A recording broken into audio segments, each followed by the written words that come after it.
YouTube, what's going on? Welcome to the Off the Schneid 2020 NFL Preview Series, where I'll be going over all 32 NFL teams, breaking down their rosters, their schedule, giving you a record prediction, as well as helping out with some betting tips. If this is your first time at the channel, do me a massive favor, hit that like and subscribe button, turn on notifications, and check the description for links to social media for Off the Schneid. Follow us on there as well. I want to give a massive shout out to OurLads Scouting Services and OurLads.com for helping me to make these videos. I'm on their website almost daily, and if you're a serious football fan, guys, you need to have this website bookmarked, favorited, whatever it is. Helps me at draft time, fantasy football purposes, when creating bet slips, as well as DFS lineups. It's your one-stop shop for NFL scouting services. There's a link in the description for OurLads.com as well as the social media. Do me a favor again, hit that like and subscribe button. But enough of that. Let's get to your favorite NFL football preview. All right, we're taking a look at the Green Bay Packers. We will start at quarterback as always. We've got Aaron Rodgers, one of the best quarterbacks in the game right now, and first ballot Hall of Famer most likely. One of the most efficient passers in NFL history. He's only had 2 seasons in his career where he's had double-digit interceptions, and those were in his, first and third seasons. There was a couple of injury seasons in between, but still, his highest interception total is 8. So he's extremely, extremely efficient. Takes care of the ball. You can't win football games if you turn the ball over. It's a fact that everybody knows, and Aaron Rodgers is very, very good at it. If you watched my draft grades episode, I gave the Packers one of 2 Fs in the draft. I thought it was terrible. It makes no sense what they did. It's no secret. A lot of people feel the same way. I get what they were doing, but you're in win right now mode. You are very much in win right now mode. Win the Super Bowl right now, and you're only a couple pieces away. Instead, they chose to draft Jordan Love in the first round, which is, he is first round talent. I thought he was a first round pick, but the last place I expected him to go was the Green Bay Packers. There are some people that had him going there, and they were right. Good for you. But I just didn't think it made any sense. And then even their second round pick, A.J. Dillon, I absolutely love. And that's the thing, there's nothing against these players at all. I think they're great players. I think they're going to be great fits. I really liked A.J. Dillon a lot. I had him higher probably than most. I had him in my top 5 for sure, probably 4th. He's 6 foot, ran a 4.5 40, pounds the ball, doesn't help much in the running and the passing game, but you have 2 backs that do. So anyways, Aaron Rodgers, very, very good quarterback, very good leader for this team. And then Jordan Love might sit. I think it's no secret that Jordan Love might sit the same amount of years Aaron Rodgers did for 3 seasons and then be the starter after that. We'll see. We'll see what happens. But it's. I just thought that they had some other holes that they could have filled, and they would have been a better team for it. I still think they're a very good team, but let's go through it here. So Aaron Rodgers, very good start. You got Aaron Jones, 16 touchdowns, 1,000 yards, caught 42 balls, and had 19 total touchdowns. So he's very, very good running back, all around, very versatile. Same with Jamal Williams. That was why I didn't really think they needed a guy like A.J. Dillon. Jamal Williams was a very good complementary back. He was basically almost half of everything that Aaron Jones did, but in half the touches, except for on the passing game. He had 39 catches and 5 touchdowns. So he had more touchdowns in the passing game, but much less, only 1 touchdown in the rushing game. But he's a very good complementary back. Both can catch the ball. Both can kind of do everything. Jamal Williams was drafted a round earlier than Aaron Jones, but like it really matters at that point. That's a very good 1-2 punch at running back. And then you throw in A.J. Dillon, who's a pounder, goal line back. He's definitely going to take some touches from Aaron Jones in the on the goal line and some rushing touchdowns for sure. But Aaron Jones might, still get 1,000 yards. He might still get. I don't know. It's interesting. It's hard to say where these carries go. We're sitting here. Last year they had 411 rushing attempts last year. Pretty much all of that was Aaron Jones, Jamal Williams, and Aaron Rodgers. Aaron Rodgers is still going to eat up about 50 roughly carries because he scrambles around and gets some yards with his legs. And then what do you just give all those carries plus some of Aaron Jones to AJ Dillon? Do you run the ball 500 times? I don't know. I mean, with Aaron Rodgers, he throws the ball too very, very, very well. So Davante Adams had 127 targets in only 12 games played, So I don't know. It's really interesting. It's just my question is where are you going with this offense, Matt LaFleur? Because everything points to more running. And that's not a bad thing either. That's not a bad thing to do considering what you have as far as running backs. I'm just like, it just didn't make sense. So that's why I question where are you going with this offense? And I mean, you can never have too many running backs, I guess. And they're probably planning for a potential Aaron Jones like holdout or contract situation with Aaron Jones. They potentially are just planning against that, considering what Dalvin Cook's doing, Joe Mixon's doing, So I don't know. It's interesting. It was just an interesting draft, and I didn't like it at all personally. But we'll move forward. Tight end situation, they lost Jimmy Graham, obviously. They still have Mercedes Lewis, Robert Tonyan, but I really like a step forward from Jay Sternberger. I really like Jay Sternberger, and I think he'll be good this year, I think, for this team. Offensive line, they obviously lost David Bakhtiari. They lost Brian Bulaga. Jeez. David Bakhtiari still there. They lost Brian Bulaga, which is, I think, a pretty big loss, but they did bring in Ricky Wagner, which should come pretty close to washing it. They lost Jason Spriggs, but he didn't particularly work out. Jared Valdir is probably not coming back, but it's close. It's close. I do think that they are a little bit worse. Obviously, I don't think Ricky Wagner's there with Brian Bulaga. Bakhtiari misses some time sometimes, so that could definitely hurt them. I don't think they have a ton of depth on this offensive line. I definitely like the picks in the draft for John Runyon, Jake Hansen.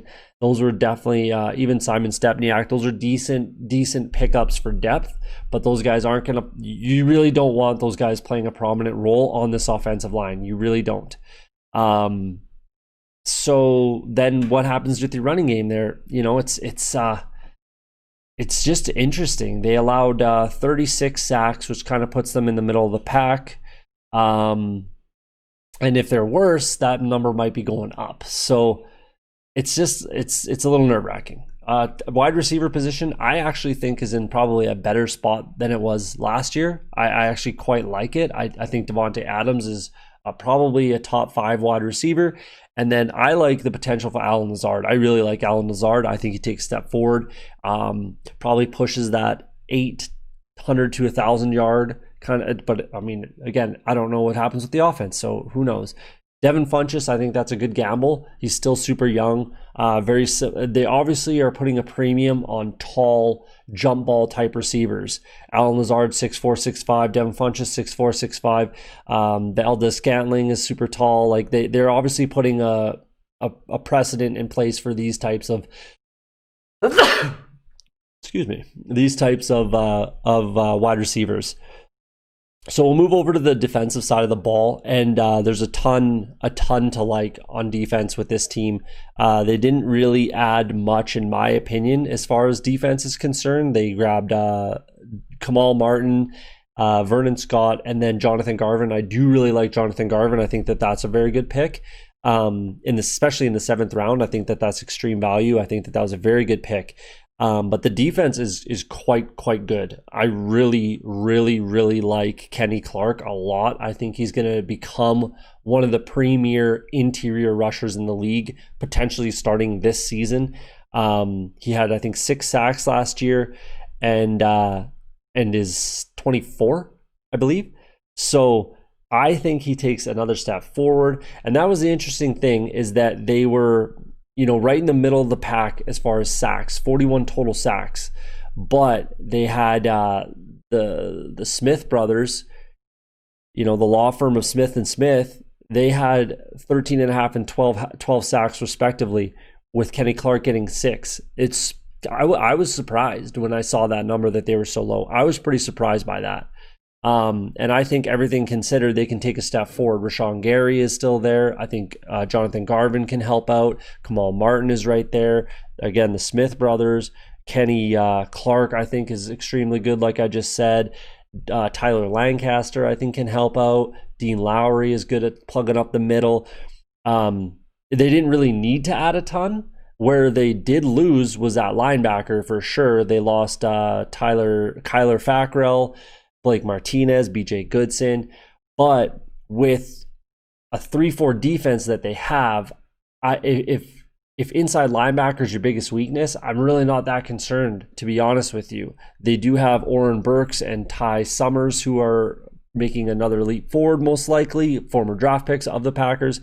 And then they signed Christian Kirksey, who will be kind of the anchor in the middle of that defense, I think.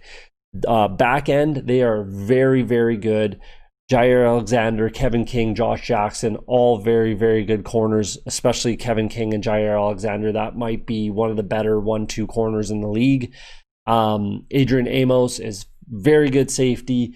Darnell Savage, they drafted, I think, second round or something like that a year or two ago, I think is a very good safety as well. I think they're fantastic everywhere. The only weakness that I can see is an interior linebacker. But again, if that's your biggest weakness, it's really not the end of the world. I think there's a potential that they could have 3 double-digit sack getters on this defense with Kenny Clark and the Smith brothers.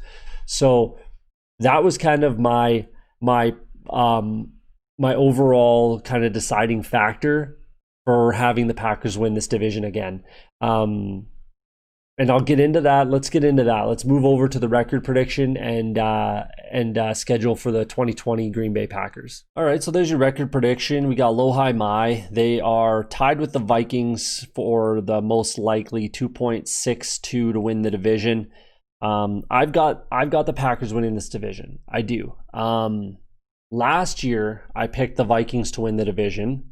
I really liked the Vikings last year. And what it boiled down to, for me, it was between the Packers and the Vikings last year. And what it boiled down to for me, at the end of the day, it was coaching at that point. Rookie coach, new systems. Aaron Rodgers was in a bit of a weird state last year. So I ultimately went with the Vikings. This year, I don't really have those questions anymore, and they are just as good as they were last year, if not better. I think if they had a better draft, I would not even question picking the Packers in this division. But I don't think my record prediction, I hopefully don't take a lot of flack from Packers fans on this. I think that a lot of Packer fans would agree that last year it was a surprise that they won 13 games. Even though they're a very good team, there was a lot of games that I think, I'm not going to say they got lucky to win the games. I'm definitely not saying that, but it was almost a surprise that they did. There were close games and they edged out the win in a lot of close games that they could have lost. So I still think they win the division. I still think they're a very good team. I still think they have all the pieces. I don't think that they're going to contend for that bye, the one NFC bye for the playoffs, but I definitely think they go to the playoffs for sure. I'd be willing to bet a lot on that. But I think they still have everything to win the division. So low, high, my, I think 9-7 would be a disaster. And 12-4 I think is very possible. 11-5 is what I kind of went with. Because I do think, mostly because I think there's a little more parity in the NFC North. That's kind of where what it boiled down to for why their record kind of pulls back a little bit. There's a little more parity in this division. I don't think that they sweep teams like the Bears this year, and the Detroit Lions as well. I think have a better opportunity. They were in both of those games. Those 2 wins by the Packers against the Lions last year were by a total of 4 points in both wins. So I think, and then the Bears as well were 1-score games. So I think that that the Packers, that's the only reason I could see them kind of pulling back. Well, let's start with week 1. I think that they definitely get the job done against Minnesota on the road. I think if I think if they played the Vikings later in the season, they might have a tougher time in Minnesota. But being at week 1 and having rookies, a lot of rookies playing prominent roles for the Vikings, that's what it boils down to for me. And that's why I have the Vikings moving to the back of the pack. I have them falling to the bottom of this division, and I know I'll take some heat from Vikings fans. I know it. But they just have too many rookies playing too prominent of roles in the Dalvin Cook issue that I think will go into the season. But either way, so week 1, Minnesota, I think they get that win. Week 2 at home against Detroit, I think they get that win at home. On the road against the Saints, I think the Saints get the better of the Packers in week 3. Week 4 at home against Atlanta, they definitely need to get that win, and I think that they do. 3-1 going into their bye week. If I'm the Packers, I want a later bye week. Absolutely. I've said it in every single one that if I don't agree with the bye week, if I'm the Packers, I'm a veteran team. I am confident I'm going to the playoffs. I want my bye week later on in the season, closer to the playoffs. That's what I would want. But they don't have a choice. There it is, week 5, bye week. They should be 3-1, in my opinion, heading into their bye, coming out at Tampa Bay, coming off of their bye. I think that's a very good opportunity to get kind of an upset win there. It might not be an upset at that point. We'll see what the Bucs do, but I think a lot of people would project the Bucs to win that game. But coming off of the bye, I think the Packers have a very good shot to win that game. Considering they play the Saints and the Bucs on the road, they play the NFC South tougher teams on the road. Getting one off a bye and one early in the season, I think that those are going to help them potentially steal at least one of those wins, and I think it might be against the Bucs here. On the road against the Texans, I like the Packers. I think the Texans pull back this year. I like the Packers in that game on the road. Then they come back home against Minnesota. Again, I think they get that win, especially at home. At San Francisco, I think the Niners get that win again this year. At home against the Jags, bank it. That should be a win for sure. At the Colts, tough game on the road. Much improved team, tough kind of building to play in. That's a tough game, and one that's kind of a swing game there for the record prediction. At home against the Bears, I like them to potentially split with the Bears, most likely. So they get that win at home. At home against the Eagles, another tough game, but it's in Green Bay. I think the Packers have a very good shot at winning that game. On the road against Detroit, I think they kind of, what I'm projecting is they split with the Lions and the Bears, so I think they take that loss in Detroit. At home against Carolina, I absolutely like that game for a win. At home against the Titans, I like them to win that game. And then on the road against Chicago, I don't think that they get that win. I think they take the loss, unless they're in a position where they could get that bye. If they're in a position where they have a shot, win and they get the bye, that might be a completely different game. If it's just a positional game for both teams, because I think the Bears have a very good shot at making the playoffs too. So if it's a positional game for both teams, I think the Bears probably get that win at home, and then we'll see where everybody kind of falls. But you obviously heard me say a lot of wins there. I think it's possible 14-4, maybe even, 12-4, maybe even better. 13-3, maybe even 14-2, something like that. But yes, I might be playing it a little bit safe with 11-5. I just might be playing a little bit safe. But either way, I think that record gets the division, and I think it absolutely gets them in the playoffs. I think absolutely the Packers make the playoffs, and I don't really have a question about that at all. And I am projecting and picking and betting on the Packers to win this division. And I think even if it is on the low side there, which is, on a safe side, 11-5, I still think that gets them the division. So there you go. There's your breakdown. Let me know what you think in the comments of your 2020 Green Bay Packers.